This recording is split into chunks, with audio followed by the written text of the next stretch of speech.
nabonye byinshi kandi nabonye byinshi. Kaze neza ku Ijwi Rishya TV ivugira muri Western Australia kuri channel ya YouTube.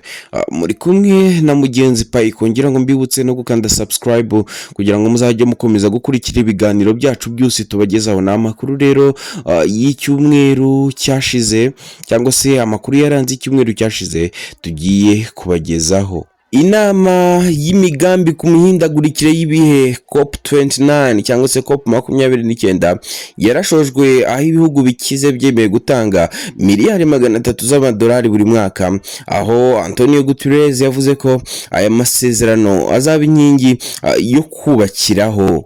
Umuryango nyarwanda muri Queensland wizihije imyaka 2 y'umushinga w'imikino ya buri kwezi y'ubukangurambaga bugamije guhuza abaturage, guteza imbere ubuzima bwiza no kubaka ubumwe. Iyi gahunda rero yarenze imikino, hinduka urubuga rwo gusangira ibitekerezo, gukemura ibibazo by'imiryango no kungurana ubumenyi ku ngingo ziri mu buzima bwo mu mutwe, ihohoterwa rishingiye ku gitsina n'ikoreshwa ry'ibiyobyabwenge. Ubushake bw'abafatanyabikorwa nka Queensland Mental Health Task Force of Australia na Radio Forever bwafashije guteza imbere iyi gahunda, ituma abitabira bishimira ubuzima bwiza, kugabanya stress no kubaka umuryango ukomeye. Ibi birori rero byo kwizihiza iyi sabukuru byibanze ku gusubiza amaso inyuma ku byo bagezeho no kongera kwiyemeza kubaka ejo hazaza heza h'iterambere, ubucuti n'ubuzima bwiza. Ni umwanya rero cyangwa se wari n'umwanya wo kwerekana imbaraga z'ubumwe, imikino n'umurage w'ubuzima bwiza. Umukobwa w'imyaka 19 wo muri Australia, Bianca Jones, yitabye Imana nyuma yo kuremba amaze kunywa uburozi bwa methanol yanyoye. Yagiye mu biruhuko bya Laos cyangwa se muri Laos, rero yari kumwe n'inshuti ye Holly Boris, nabo bajyanye mu bitaro, ndetse navuga ko hari n'abandi bari hamwe bagerageje kurokoka. Bombi rero bari banyweye inzoga ya Lao Vodka yatanzwe ku buntu mu icumbi bari barimo rya Nana Backpacker Hostel, yari irimo n'akabari kitwa Vang Vieng.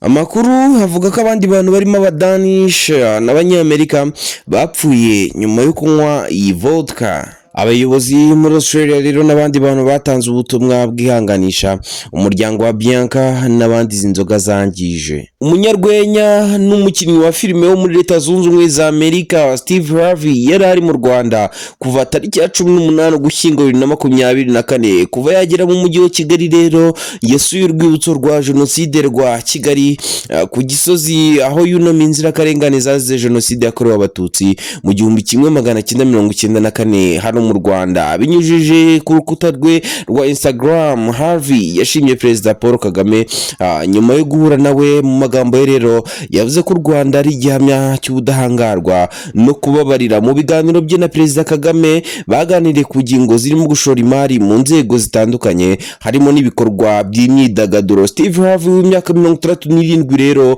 yamamaye mu bijyanye no gusetsa, kuyobora ibiganiro byo kuri televiziyo no gutanga inama zijyanye n'urukundo. Uretse ibyo kandi azwiho kuba yarayoboye ibitaramo bikomeye by'irushanwa rya Miss Universe, anandika ibitabo byakunzwe cyane birimo Act Like a Lady, Think Like a Man. Urugendo rwe rero i Kigali rugaragaza ubushake bwo gufatanya n'u Rwanda mu iterambere ry'imyidagaduro no gusigasira amateka y'ubumwe n'ubwiyunge. East African Community yatangiye ibiganiro ku kwishyira hamwe mu bya politike ku 22 Ugushyingo 2024. Umuryango wa Afrika y'Iburasirazuba watangiye ibiganiro bigamije gushyiraho itegeko nshinga rigena uko ibihugu binyamuryango byakwishyira hamwe mu bya politike. Ibi biganiro rero nyungurana bitekerezo byabereye muri Kenya, Burundi na Uganda, bikaba biteganyijwe gukomereza mu bindi bihugu bigize East African Community. Depite Fatuma